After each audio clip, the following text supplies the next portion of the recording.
prišlo mi je na oko, pa ne vem, zdaj je to dejstvo ali preprosto urbani mit, da je eden izmed teh 4 Janezov Janš tudi nekaj časa pravzaprav, ali pa celo uradno sploh ni Janez Janša, ampak je Ivan Janša, ki je potem pač skozi svojo publicistiko postal Janez Janša. Pa mislim, da ravno pri publikaciji, pri Mladini, pri kateri tudi sodeluješ.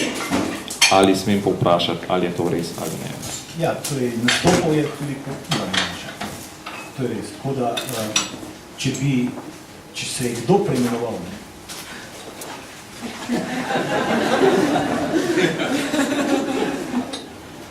Ampak recimo, sam za komentar bi te prosil, torej tega le začetka. Matulji 4. julij 73, Benetke 4. julij 73, Ljubljana 4. julij 73. V vseh 3 situacijah se junaki znajdejo v trenutku, ko ali sami, recimo pa Matulji, pride do prometne nesreče na cesti med Reko in Ljubljano, ne? Otrok zaupije nafta je kriva, ne? Zaradi tega so se pa zaleteli, ne?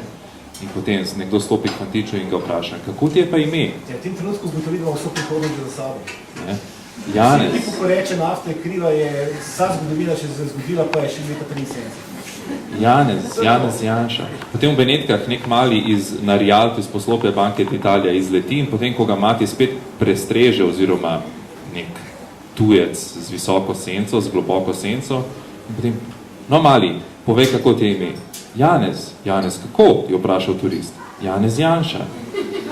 In potem Ljubljana, ne? Mlada mamica prinesla v zdravstveni dom mesec dni starega dojenčka in potem pogleda zdravnica na kartoteko. No pa poglejmo, kako se pa midva imenuje, vas je to ne znano, ne? Janez Janša. Torej, vedno nekdo drugi na nek način označi, razen pač dobro v enem primeru. Ja, zdaj, ti misliš, da je to literalizirano, ne? Torej, evo, si me že prehitev, ker sem hotel vprašati, koliko zavestno si literariziral. To je posneto po resničnih dogodkih. To se vse res zgodilo. To mislim, tle pa moram reči, da so bile mame od Janezov Janš, ki so to brale, šokirane. Kako je lahko veliko kitajskega bilo posneto po resničnih dogodkih.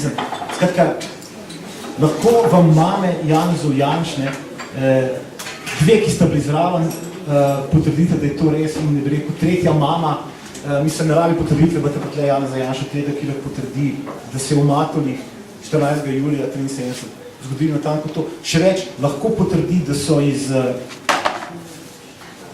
avtov, iz radijskih spremnikov, oziroma kaj, ko se reče, ko so prehajali in takrat valili natanko te štikli, ki so tle napisani. Hello, in tako naprej. Mislim, ne, je based on true story, nimaš kaj. Poslušaj, ti prav, zgodba o Janezu Janši, oziroma Janezih Janši, je tako dobra in lepa sama po sebi, da ne rabi nobenega kreativnega dodajanja, ne rabi nobenega razmišljanja. Ne rabi. Resničnost je bolj čudna od fikcije. Ampak mislim, da ravno za to gre. Ne? Recimo, uvodni citati nas opozarjajo pravzaprav na zanimive paradokse današnjega časa, ki jih vsi trije umetniki preizprašujejo v svojem delu in življenju, končno pa najbrž tudi premier. Eden izmed Janezov Janš pravi, teror je dekor. Naslednji pravi, gledalec je igralec. Še naslednji pravi, čim več problemov. No in še naslednji, več nas bo, prej bomo na cilju. Ne?